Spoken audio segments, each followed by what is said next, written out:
அஞ்சிலே ஒன்று பெற்றான் அஞ்சிலே ஒன்றை தாவி அஞ்சிலே ஒன்றாக ஆறுயிர்க்காக ஏகி அஞ்சிலே ஒன்று பெற்ற அணுகை கண்ட அயலாரூரில் அஞ்சிலே ஒன்றைத்தான் அவன் நிம்மதித்து காப்பான்.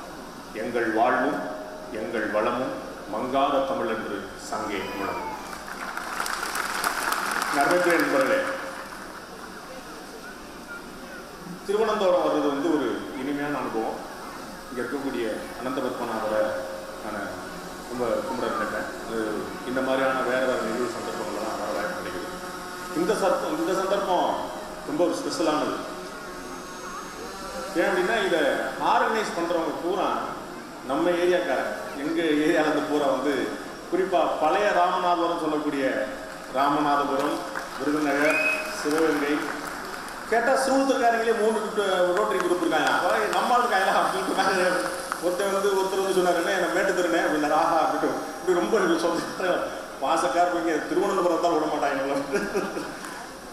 அந்த அந்த தெற்கத்தி சீமையுடைய பலமே, அந்த மண்ணின் மனமே இந்த பாசம் தான். அதுதான் இந்த தலைப்பு. இணைப்பு பிணைப்பாக இருந்தால் இன்னும் எல்லாமே இனிமேதான் அப்படிங்கிறது தான். நம்மளுடைய நிறைய ஆச்சரியமான விஷயங்கள் நீங்கள் பண்ணியிருக்கீங்க. இந்த ஸ்பீக்கர்ஸோடைய ஷெட்யூல் ரொம்ப வியப்புக்குரியதாக இருந்தது. நண்பர் சொன்னார், இந்த மாதிரி காலையில் நேரத்தில் இவ்வளோ பேர் நாங்கள் உட்கார மாட்டோம், இல்லை டிஃபன் சாப்பிட கிளம்பி போயிடுவோம், அப்படி இல்லைன்னா ஊர் சுத்த கிளம்பி போயிடுவோம். அப்படி இந்த காலையில் நேரத்தில் இவ்வளோ பெரிய கூட்டம் ரொம்ப ஆச்சரியமாக இருக்குது, நல்ல பேனல் அப்படின்னாரு. உண்மையிலேயே நல்ல பேனல். குறிப்பாக காலையில் இப்போ நம்ம பேசுறதுக்கு முன்னாடி திரு டாக்டர் சிவராமன் சார் பேசினார். எவ்வளோ அற்புதமான விஷயம் பேசினார் பாருங்க, எவ்வளோ கைதட்டணும். அவர் சொன்ன ஒன்னையா செய்வோமா? டாக்டர் சிவராமன் என்ன சொல்லியிருக்காரு, அவர் எல்லா வீட்லையும் நல்லதா சொல்றாரு. நம்ம என்ன செய்யணும்? மாப்பிள்ள ஒரே சோகமா இன்னைக்கு சிறக்க போடும், ஒரே பிரச்சனை என்ன 4 வருஷம் தானாம்ல. அவர் சொல்றாரு, உனக்கு குரல் சுருங்கிருச்சுன்னா 4 வருஷம் தான், இன்னைக்கு சாயந்தரம் காரணம் கிடைச்சு போச்சு. என்ன மாப்பிள்ள என்ன எதுக்கு இப்ப இருந்து மாப்பிள்ள 4 வருஷம் தான் இருக்கிறதுக்குள்ள சந்தோஷமா போயிடும். போகும்போது சும்மா இல்லாம அவருக்கு தெரியும் எல்லாருக்கும் லக்கான் எங்க இருக்குன்னு அவருக்கு நல்லா தெரியும். அதனால குடிக்காத அப்படின்னு சொல்லாம குடிக்கிறவனை சேர்க்காதன்னு தாய்க்கொள்கள் அப்படியே சொல்லிட்டு போயிட்டார். நாங்கெல்லாம் ரொம்ப விவரமானவங்க, இந்த மாதிரிலாம் நிறைய பேர் கெடுத்து விடுவாங்கன்னு தெரியும். அதனால தாய்க்கொள்களே சேர்த்துக்கணும்ன்றப்ப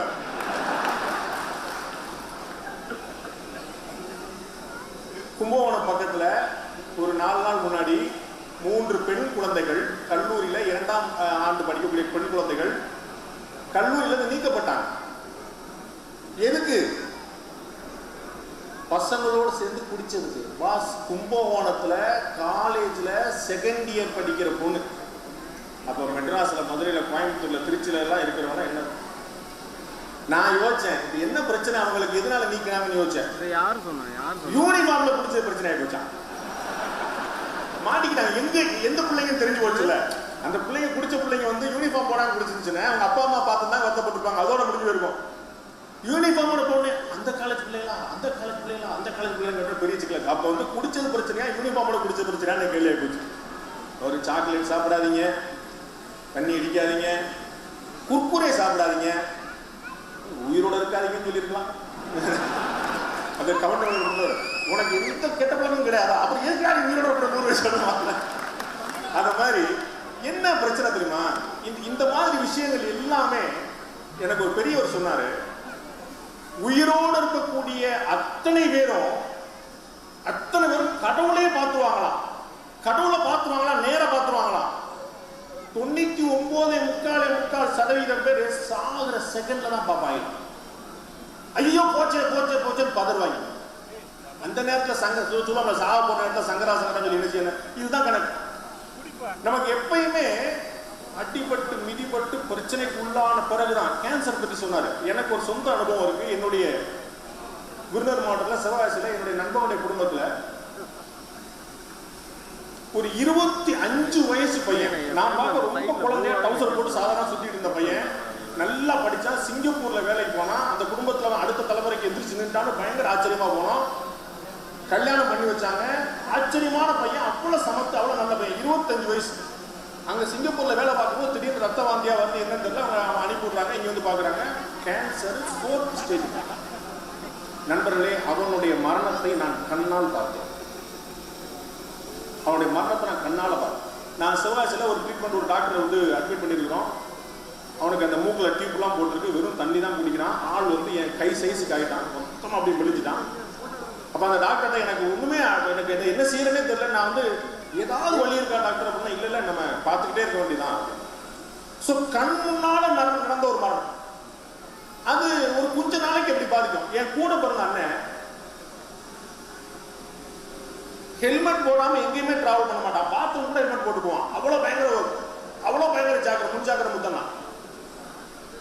நான் வந்து போலீஸ் ஆபீசரா இருந்தான், எல்லாருக்கும் ஹெல்மெட் பத்தின அவேர்னஸ் கொடுப்பான். வாழ்க்கையில ஒரே ஒரு நாள் ஹெல்மெட் போனா 2002 பொங்கல் அன்னைக்கு ஆக்சிடென்ட்ல எவ்வளவு செத்து போயிட்டான். என் கூட பிறந்த அண்ணன் ஒரே நாள். அவன் ஹெல்மெட் போடாட்டா கூட அவனுடைய பெட்ரோல் டேங்க்ல வந்து ஹெல்மெட் இருக்கும். அன்னைக்கு ஒரு நாள் என்ன ஆச்சு ஏதாச்சுன்னு தெரியல, முடிஞ்சிருக்க. ஸோ நமக்கு நிறைய அன்னைக்கு எனக்கு பயங்கரமான விழிப்புணர்வு இருந்துச்சு. எங்க ஆஃபீஸர் சொன்னேன், நிறைய ஒரு 50-20 ஹெல்மெட்டா பூரா வாங்கணும். வாங்கிட்டு போட மாட்டோம். நம்மால ஹெல்மெட் போடாம போலீஸ்காரருக்கு 500 ரூபாய் லஞ்சம் கொடுத்தாலும் கொடுப்பானே தவிர அந்த 500 ரூபாய்க்கு இந்த ஹெல்மெட் போட மாட்டான். ஏன் ஹெல்மெட் போடலாம்? நான் பல மதுரையில் நான் ரிப்போர்ட்டரா ஜாயின் பண்ண போதே நான் வந்து இந்த ஹெட் இன்ஜுரி பத்தி நான் பெரிய ஸ்டோரி பண்ணியிருக்கேன். பாதி விபத்து மரணங்கள் வந்து ஹெட் இன்ஜுரி நடக்குது. ஹெட் இன்ஜுரி போனா அந்த கோல்டன் அவர் தாண்டா ரொம்ப சிரமம். அதோட பெர்சன்டேஜை பார்த்து ரொம்ப சிக்கலா இருக்கும். அப்ப ஹெட் இன்ஜுரி இருந்தாலும் ஹெல்மெட் போட மாட்டேன்னா ஏன்டா ஹெல்மெட் போட மாட்டேன்னு கேட்டா, வேர்க்குது சார், முடி கலைஞ்சுது சார்ன்றான். உயிர் முக்கியமாடான்னு கேட்டேன். முடி கலையுது சார்ன்றான்.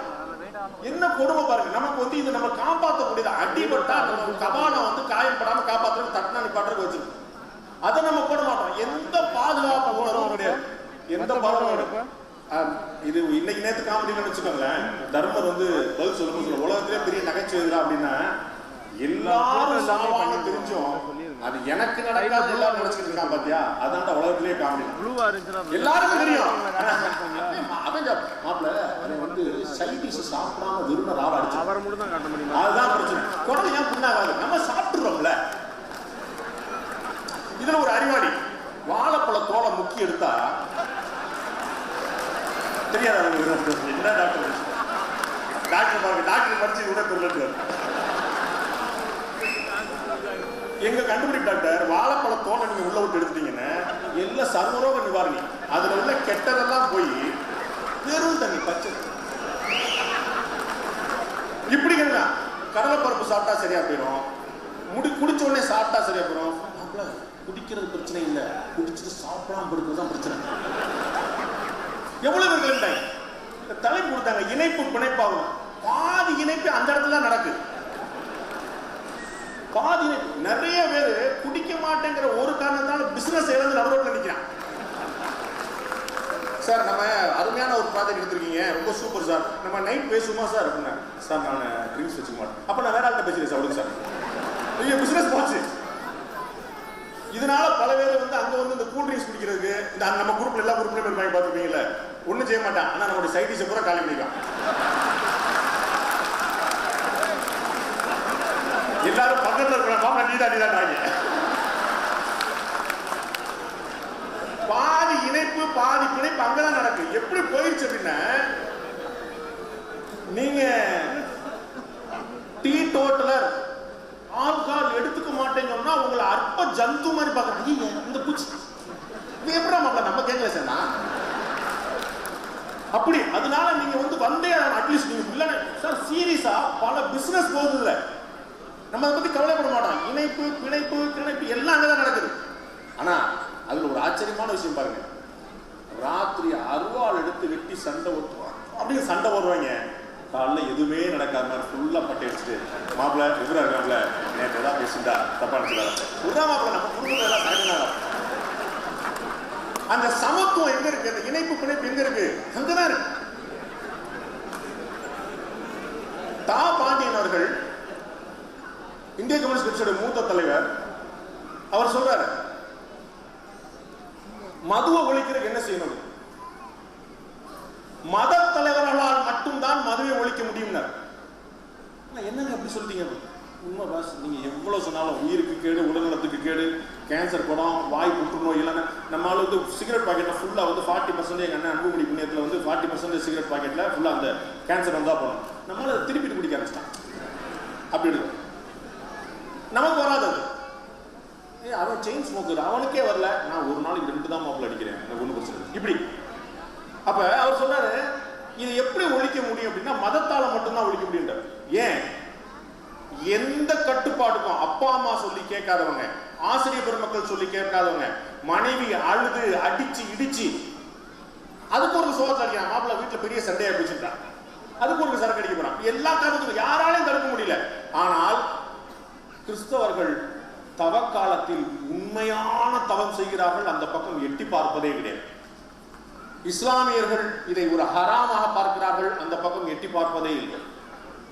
சபரிமலைக்கு மாலை போட்டவர்கள் அந்த பக்கம் எட்டி பார்ப்பதே இல்லை. அப்ப எது இதை கண்ட்ரோல் பண்ணது பாருங்க. நம்மால் டாக்டர் கேன்சர் வந்துருன்றாரு, குரல் போயிருந்தாருன்னா கேட்க மாட்டான், சாமி கண்ணை குத்தினா சரிமா. அது ஒண்ணுதான் நம்ம பாக்கி வச்சிருக்கோம். இறையச்சம் கொஞ்சோண்டு மிச்சம் இருக்குது. இந்த இணைப்பு பிணைப்பா கொஞ்சம் நல்லபடியா கொண்டு போகுது, அவ்வளவுதான். அப்ப நான் என்ன சொல்றேன், நம்ம எல்லாரும் வருஷத்துக்கு 300 மாலையை போட்டுருவோம். நான் அண்ணன் டாக்டர் சொன்னா நான் ஒரு வேண்டு ஒழிக்கிறேன், தாய்மாரெல்லாம் கொஞ்சம் மோச்சு 2 உரம் உதச்சு இப்ப மாலையை போட்டு போட்டு விட்டு எந்நேரம் காவி வேண்டியிலே கிடக்கணும், ஒன்றும் பிரச்சனை இல்லை. அந்த பயத்திலே அது இருக்கும். நமக்கு பயப்பட ஐயப்பனுக்காக பயப்படுவாங்கல்ல, அல்லாக்காக பயப்படுவாங்கல்ல, ஜீசஸ்க்காக பயப்படுவாங்கல்ல, அப்படி ஒரு முழுக்க முழுக்க தவறான விஷயங்கள் தான் உலகத்திலே பெரிய அட்ராக்டிவ். இது நானும் சுமதியமா பேசிட்டு இருந்தோம். சார் சொல்றது எங்க வீட்டுல நடந்துகிட்டு இருக்கு. நான் அரிசி போதும், உப்புமா போதும், அது போதுமே. எங்க பொண்ணு பெரிய லிஸ்ட் கொடுப்பா. ஒண்ணு என்னை ஹோட்டல்ல சாப்பிட கூட்டு போ, இல்ல நீ பண்ணு. இப்ப குழந்தைக்கு சேர்ந்து என் பொண்டாட்டி எடுத்துட்டாங்க, அவளே வீட்டுல பண்ண ஆரம்பிச்சா. இன்னைக்கு இது பீஸா, அது வீட்டுல அவெல்லாம் பாவு பாஜி, வடப்பால் என்னென்னமோ பண்ணிட்டு இருக்காங்க. எங்க பாப்பா, இல்லாட்டி நான் ஹோட்டல் போயிட்டேன் அப்படி மிரட்டுறாங்க, பிளாக்மெயில் பண்றாங்க. நம்ம சிறுவத்தூர்ல ரோட்டு கடையில சார் சொன்ன மாதிரி அங்க கணேசன் கடை ஒரு கடை தேரடி பகுதியில் இருக்கு. அங்க தேரடியில இருக்கும் புழுதி அப்படியே லாரி, மதுரை டு செங்கோட்டையில போற வழி பூரா எங்க ஊர் வழி தான் கிடக்கணும். சல்லு லாரி கேராச்சுப்பா, மூஞ்சி பூரா கருப்போம், அப்படியே நாங்க சாப்பிடுவோம். சரி, அங்க ஒரு வால்டர் நாங்க கேள்வி பண்ணி ஒரு இன்ஸ்பெக்டர் இருந்தாரு, என்ன ரோட்ல உட்காந்து சாப்பிட்டுருக்கே, புழுதி அடிக்குது சார், மண்ணின் மனசா இருக்கு சார். அப்ப ஒரு பஞ்சாயத்து கிடையாது. அந்த ஹைஜீனிக்கா ஆக ஆக ஆக ஆக நமக்கு என்ன ஆகி போச்சுன்னா ஒரு எந்த விதமான விஷயமும் நம்ம ஒத்துக்காத மாதிரி. இந்த இன்னொரு பெரிய பிரச்சனை நான் பாக்குறேன், இந்த இணைப்பு பிணைப்பு சரியா நடக்காதனால எல்லாரும் ஆளு ஒரு குழந்தை கூட பெற்றுக்க மாட்டேன்றான். நாங்க 5 பேரு, எங்க அப்பா 5 பேரு, எங்க அப்பா 5 பேர் மாதிரி சொல்லுங்க, எங்க அப்பாவோட அண்ணனுக்கு 5 பேரு, இப்படி ஏகப்பட்ட பேர் இருந்ததுனால ஒரு கேங்கா இருந்தோம். சண்டை போட்டு தான் ஒரு பிரச்சனை இல்லை. எங்களுக்கு என்ன வந்தா எங்க அண்ணன் சட்டை தான், நான் +2 முடிக்கிற வரைக்கும் எங்க அண்ணன் சட்டை தான் கொடுப்பாங்க. அண்ணன் சட்டை சிறுசாக அதான் கொடுப்பாங்க. தீபாவளிக்கு தான் புது சட்டை கொடுப்பாங்க. நான் போட்ட 2வது புது சட்டை ஸ்கூல் யூனிஃபார்ம், வேற புது சட்டையே கிடையாது. அண்ணன் சட்டை கிடக்கல, அண்ணன் சட்டை அப்படிதான். நான் கடை கூட்டி வேற 4 சட்டை வரும் நமக்கு. உனக்குடா வீட்டுல 4 சட்டை இருக்குமா, அடா பாவி, நம்மளே கிழிச்சு விட்டாதான் உண்டு. அப்படி இப்போ ஒன்னே ஒண்ணு, கண்ணே கண்ணு, ஒரு ஒழுங்கு நிறுத்துற கிடையாது, ஒரு நல்ல வழக்கம் நிறுத்துற கிடையாது. செல்லம் கொடுத்து கொடுத்து கெடுக்கிறோமா வாழ வைக்கிறோமா யோசிங்க. நீங்க யோசிங்க, எது கேட்டாலும் வாழ்க்கையில என்ன தேவை, என்ன மெனக்கிடணும், ஒண்ணுமே கிடையாது. நம்முடைய இணைப்பு குறைஞ்சு போச்சு. ரோட்டரி சங்கத்துல பாதி பேர் இங்க மீட்டிங் வந்தப்ப தான் ஒய்ஃபை பார்த்தாங்க, நீ வந்துட்ட, இப்படிதான் இணைப்பு நடக்குது. நல்ல வேலை இந்த மாதிரி நல்ல ரோட்டரி சங்கத்துல நல்ல விஷயமா பண்ணாங்க, ஜோடி ஜோடியா போடுறாங்க. பாதி பிரச்சனைக்கு தீர்வு எடுத்து நம்ம கன்ஃபியூஷன் வராது. சார் நம்ம வேற எங்கேயும் பார்த்தோமே அப்படின்னு அவ போட்டு அடையாளம் காட்டமா ஊரடி உலகடி கல்யாணம் பண்ண அதுதானங்க தெரிஞ்சுக்கணும். இவன் தான் உங்க ஹஸ்பண்ட், இவன் தான் ஒய்ஃப் தெரிஞ்சுக்கிறக்காக ஊரடி பண்ணாங்க. அப்ப அது குடும்பத்தோட வர்றது, குடும்பத்தோட போறது, குடும்பத்தோட ஒரு நிகழ்வுகள் கிடையவே கிடையாது. அந்த நல்ல விஷயம் இந்த ரோட்டரி நான் பார்த்து கேட்கிறேன். குடும்பத்தோட ஒரு இடத்துக்கு போறது, குடும்பத்தோட இருக்கிறது. கொஞ்ச நேரம் இடத்துல திடீர்னு காணாம போயிடுவாங்க நம்மளால, அது தெரியும் எனக்கு, அது பிரச்சனை இல்லை. கூடவே உட்காந்துருப்பாங்க ஒரு 2 மினிட்ஸ், முக்கியமான மேட்டர் கூட்டம் வர சார் வர சார் வர சார் அப்படின்ட்டு போவாங்க. 2 மினிட்ஸ் 20 மினிட்ஸ் ஆகும், 20 மினிட்ஸ் 2 hours ஆகும். அப்புறம் வரும்போது கொஞ்சம் பூனைக்குட்டி மாதிரி பண்ணிக்கிட்டே வரும். என்னங்க ரொம்ப நேரம் ஆச்சு உங்களை ஆளே காணும். நான் பின்னாடி வசதியில் உட்காந்துருக்கேன், நீங்க பின்னாடி உட்காந்து பக்கம் உட்காந்து வாடகை அடிச்சுருக்கேன், இல்லை பின்னாடி உட்காந்து இல்லை தங்கம் நீ முன்னாடி இருக்கணும், நான் பின்னாடி இருக்கணும். குடும்பத்தோட ஒரு இடத்துக்கு போறது, ஒரு இடத்துக்கு வர்றது, ஒரு பழகிறது, உட்கார்ந்து பேசுறது எந்த நேரத்திலும் கிடையாது. எங்கேயுமே எல்லாம் போயிடுச்சு. ஒரு ஜோக் சொன்னாங்க, எதுனா கூட்டு குடும்பம்னா, என் வீட்டுல இப்ப 5 பேர் இருக்கிறோம், ரொம்ப சீக்கிரம் 7 பேர் பிளான் பண்ணிருக்கோம். எங்க அப்பா, எங்க அண்ணங்களை இருந்தாலும் எங்க அப்பா இங்க தான் வருவாரு, என் மாமியார் இங்கே தான் வருவாங்க, என் பெரிய மாமனார் யாராக இருந்தாலும் இங்கே தான் வருவாங்க. நான் அப்படி என் வீட்டையே நான் சத்திரமாக தான் வச்சிருக்கேன். என்னோட உறவுகள் அத்தனை பேர் என் வீட்டுக்கு வருவாங்க, சந்தோஷமா வருவாங்க. I was very happy with. என் மகன் வந்து எங்க தாத்தா வந்து பேர் சொல்லி ஜாலி கிட்டு தாத்து அப்படின்பா. அது பயங்கர ஜாலியாக பண்ணுவாங்க. அவங்களுக்கு ஆள் இருக்குல்ல அங்க. அவனுக்கு வந்து என்ன பல குடும்பங்கள் ஒபாமா தெரிஞ்சிருக்கு, ட்ரம்ப் தெரிஞ்சிருக்கு, சித்தப்பாவை தெரியல. அங்கிள் சொல்லிட்டோம், சித்தப்பாவா மாமாவான்னு தெரியல. இப்படி ஓடிட்டு நம்ம என்ன வளர்க்க போறோம்? நமக்கு உள்ள ஒரு இணைப்பு இல்ல, நமக்குள்ள ஒரு பிறகு குடும்பமா இல்ல. ஒரு ஜோக் சொன்னாங்க, கூட்டு குடும்பமா நாங்க இருக்கோம். எப்படி ஹஸ்பண்ட் ஒய்ஃப் சேர்ந்து தான் கூட்டு குடும்பம்.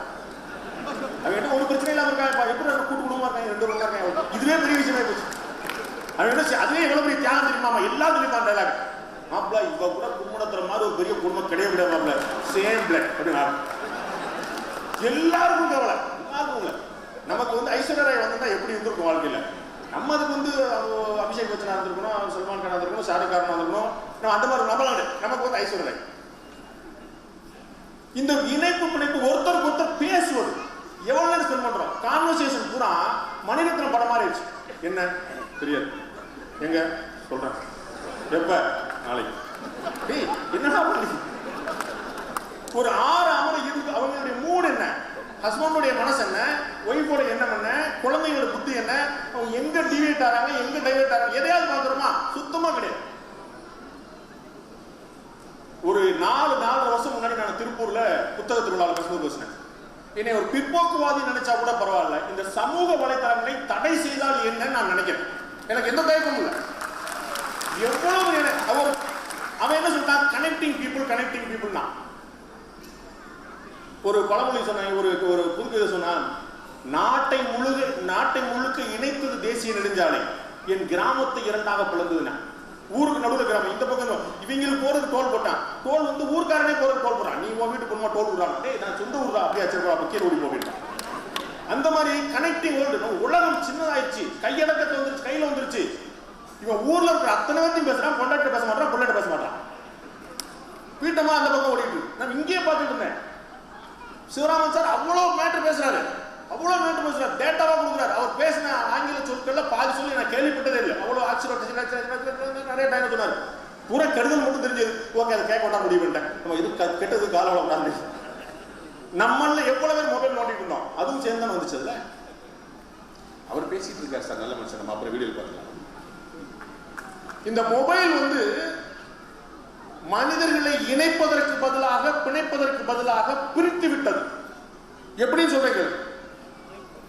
உங்களுடைய பையன், உங்களுடைய பொண்ணு, அவனுடைய தாட் ப்ராசஸே வேற. அவன் மொபைல்லே வாழ்ந்துட்டு இருக்கான்.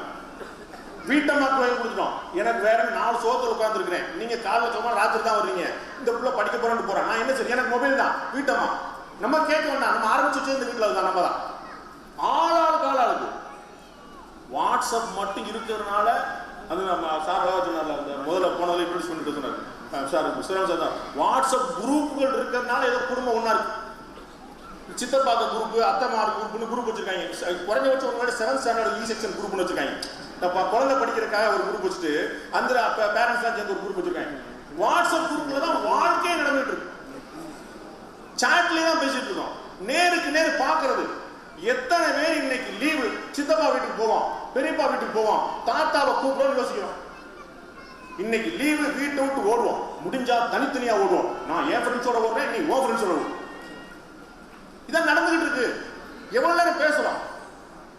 உலகத்திலேயே மிகப்பெரிய ஆச்சரியமாக இருந்து கொண்டிருப்பது, ஆசிய நாடுகளில் காண கிடைப்பது, குறிப்பாக இந்தியாவில் காண கிடைப்பது இந்த குடும்பம் என்ற ஆச்சரியமான அமைப்பு. இதுதான் ஒட்டுமொத்தமா வாழ வைக்குது. எங்களுடைய விருந்தர் மாவட்டத்தில் பூரா பார்த்துருப்பீங்க, தொழில் செய்யறவங்க ஃபுல்லா குடும்பமா அந்த தொழில் இருப்பாங்க. அண்ணன், தம்பி, சித்தப்பா யார் அந்த குடும்பத்தில் அழகா தலையெடுக்கிறாங்களோ அவங்க அடுத்த வருஷம் கொண்டு வருவாங்க. இப்படி முழுக்க கைது விடக்கூடியதா அந்த மாவட்டம் பூரா பார்த்துருப்பீங்க. அந்த சமுதாயமே நம்ம நிறைய இடங்களை பார்த்துருக்கோம். இந்த பக்கம் நாடார் சமுதாயம், அந்த பக்கம் கவுண்டர் சமுதாயம், அந்த பக்கம் செட்டியார் சமுதாயம், நிறைய பேர் பார்த்தீங்கன்னா அவருடைய சமுதாயத்தை இன்னொரு பிணைப்பு, இன்னொரு ஆர்கனைசேஷன். யாரா நீ, நம்மளா, சரி குறைச்சுப்போம் அப்படின்னு அவங்களுக்கு கைது கொடுது. இப்படி இணைந்து பிணைந்து இருந்துகிட்டே இருந்த விஷயத்த ஒரு டைனி ஃபேமிலியா மாறி வெளியே வந்து அவங்க கூட சண்டை, இவங்க கூட சண்டை, அவனை பார்க்கல இவனை பார்க்கல. முழுக்க டெலிவிஷன்ல என்ன சொல்றான், சோசியல் மீடியால என்ன வருது, நான் ரொம்ப நொந்து போய் தான் நான் சொந்தமாக நான் எந்த சோசியல் மீடியாவை பேன் பண்ணணும் நான் சொல்லணும், அந்த சோசியல் மீடியாவை நானே ஆரம்பிச்சேன் சாணக்கியாங்கிறது. வேற வழி இல்லை. டிக்டாக்னு ஒன்று இருக்கு, பார்த்துருக்கீங்களா? யாருமே பார்த்துருக்க மாட்டேன், தெரியும். தம்பி என்னமோ சொல்லுது எழுப்பி. இந்த டிக்டாக்ல ஆடுற ஆட்டம் பாடுற பாட்டம் நொந்து போய் நான் சாணக்கியாவை டிக்டாக்லேயே கொண்டு வந்தேன். எல்லாம் ஆடிட்டு இருப்பாங்க சீரியஸா. நாங்கள் நியூஸ் சொல்லி வேற வழி இல்லை. இளைய தலைமுறை எங்க இருக்குதோ அங்க போய் நிக்க வேண்டிய நிலைமை வந்துருச்சு. செய்திகள் யாரும் பார்க்கல. 40 வயசுக்கு கீழே இருக்கக்கூடிய ஆணோ பெண்ணோ செய்தி பார்ப்பதில்லை. 40 வயசுக்கு மேல இருக்கக்கூடிய பெண்கள் பார்ப்பதில்லை. 40 வயசுக்கு மேல இருக்கக்கூடிய ஆண்கள் மட்டும்தான் செய்தி பக்கமே எட்டி பார்க்கறாங்க. நமக்கு என்ன வரும்? என்ன பிணைப்பு வரும்? உள்ளாட்சி தேர்தல் நடந்திருக்கு. இணைப்பு பிணைப்பா எவ்வளவு ஜெயிச்சிட்டாங்க பாத்தீங்களா? நேற்று வரைக்கும் சண்டை போட்டு இருந்த அதிமுக பாமக ஒண்ணு சேர்ந்துருச்சு, அடிச்சு போயிட்டாங்க. 2016 எலெக்ஷன்ல தனித்தனியா போட்டிட்ட திமுக கூட்டணி கட்சி ஒன்னா சேர்ந்துட்டாங்க, அவங்க அடிச்சு போயிட்டாங்க. பூரா இணைப்பு பிணைப்பு தான். தலைப்புக்குள்ள தான் பேசுறேன் பாத்துங்க. பாலிடிக்ஸ். அப்ப அவங்களுக்கு தெரிஞ்சிருக்கு எல்லா கட்சியும் ஒன்னா சேர்ந்தா முடிஞ்சு வச்சுக்காத. எவ்வளவு பெரிய கூட்டணி பாருங்க. அப்ப தனித்தனியா செய்ய முடியாது, தனித்தனியா ஜெயிக்க முடியாது, கூட்டணி வச்சிருவோம். இவ்வளவுதான் பாயிண்ட். இந்த ரோட்டரி சங்கம் எப்படி பல பேருடைய வெற்றிக்கு வித்துடுகிறது? என்ன காரணமா இருக்கு? இங்க இவ்வளவு கனெக்ஷன் தானே, இவ்வளவுதான் பாயிண்ட். அதுதான் வச்சிருக்கிறோம். ஆனா நம்ம மறக்கிறோம். அதுலயே போட்டியில உருவாக்குறோம், அதுலயே பொறாமை உருவாக்குறோம். சக மனிதர்களை மதிக்கும் பழக்கம் நம்மிடம் இல்லை. அப்துல் கலாம் சொல்றாரு, ஒரு கொட்டேஷன் எடுக்கிறாரு. நான் ஒரு காலேஜில் ஒரு அலுமினி மீட்ல சொல்லியிருந்தேன். 4 வரிகள். எல்லா நாளிலும் தயாரா இருக்கு.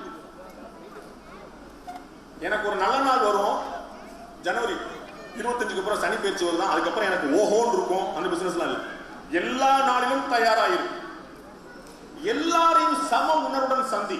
வேட்டி கட்டினா வேற மாதிரி, பேண்ட் போட்டா வேற மாதிரி, சிவப்பா இருந்தா வேற மாதிரி, வெள்ளையா இருந்தா வேற மாதிரி, கருப்பா இருந்தா வேற மாதிரி, இந்த மாதிரி எல்லாரையும் சம உணர்வுடன் சந்தி.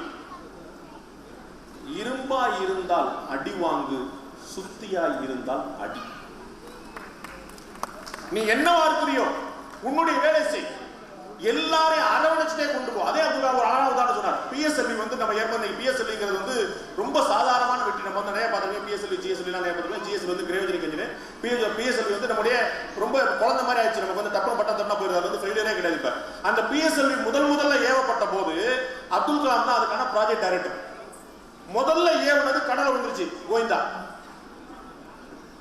அப்ப அவருடைய குருநாதர் அந்த இடத்துல இருந்த இஸ்ரோவுடைய சேர்மன் இவரை பிரஸ் பார்க்க விடாம அவர் பிரஸ் ஹேண்டில் பண்ணார். ஏன்னா அப்துல் கலாம் சின்ன பையன். பிரஸ் வந்து அப்ப நினைச்சு நீங்க ராக்கெட் 400 கோடி 500 கோடி பூரா கடலை கொண்டு போடுறீங்க, வேணுமான்னு சொல்லி சண்டைக்கு வருவான். அப்ப நான் எதிர்கொள்றேன். அடுத்த முறை ஒரு 4 மாசத்துல அந்த பிஎஸ்எல்வி சக்சஸ்ஃபுல்லா ஏவப்படுது. அப்ப பிரஸ் பார்க்கறதுக்கு அப்துல் கலாம் முன்னாடி நிற்கிறார் அந்த குருநாதர். அப்படிப்பட்ட இணைப்பு, அப்படிப்பட்ட மென்டாரி. தோல்வி வரும்போது என் சிஷியனை நிப்பாட்டுறேன் சார், பண்ணி தோல்வி வரும்போது நான் நிற்கிறேன், வெற்றி வரும்போது என் சிஷியனை நிப்பாட்டுறேன், முன்னாடி நிப்பாட்டுறேன். அப்படிப்பட்ட ஆச்சரியமான மனிதர்கள் நம்ம குடும்பத்தில் இருந்துச்சு. பெரியவர்கள் எங்க இருக்கிறாங்க? தாத்தாக்கள் எங்க இருக்கிறாங்க?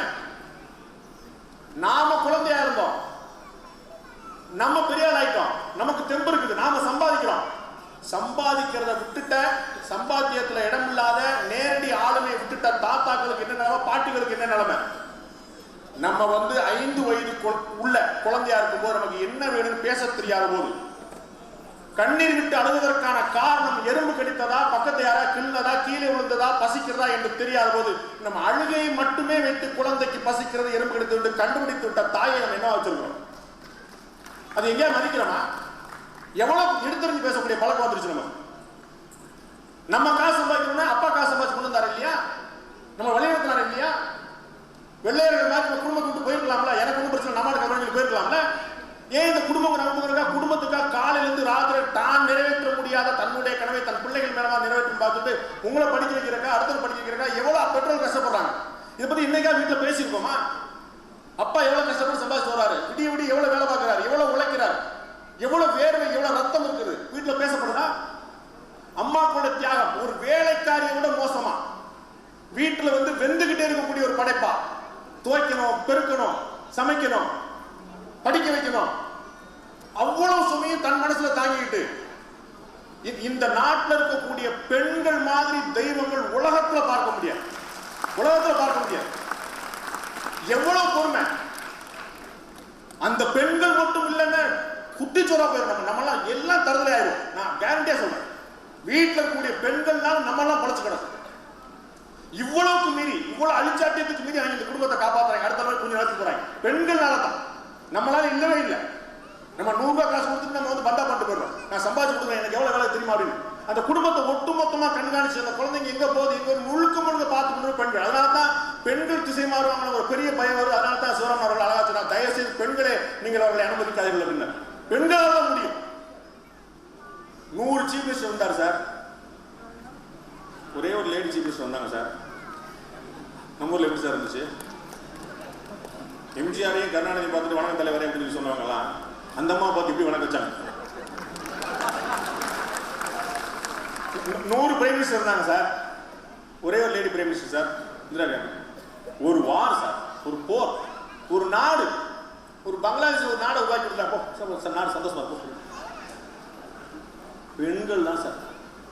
அதனால தான் அவர் கடைசி வரை சொன்னார், நானும் என்னோட கடைசி வரை வைக்கிறேன், தயவு செய்து இந்த குடும்பம் என்ற அமைப்பை, இந்த கூட்டமைப்பை, இந்த குடும்பத்துடைய இணைப்பை ஆண்களால காப்பாற்ற முடியாது.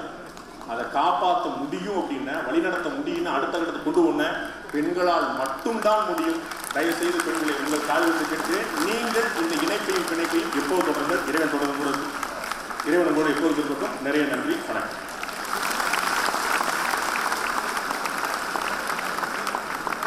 நன்றி திரு ரங்கராஜன் பாண்டே. அடுத்ததாக நினைவு பரிசு வழங்குவதற்கு ரொட்டேரியன் காந்தி அவர்களை மேடைக்கு அழைக்கின்றோம்.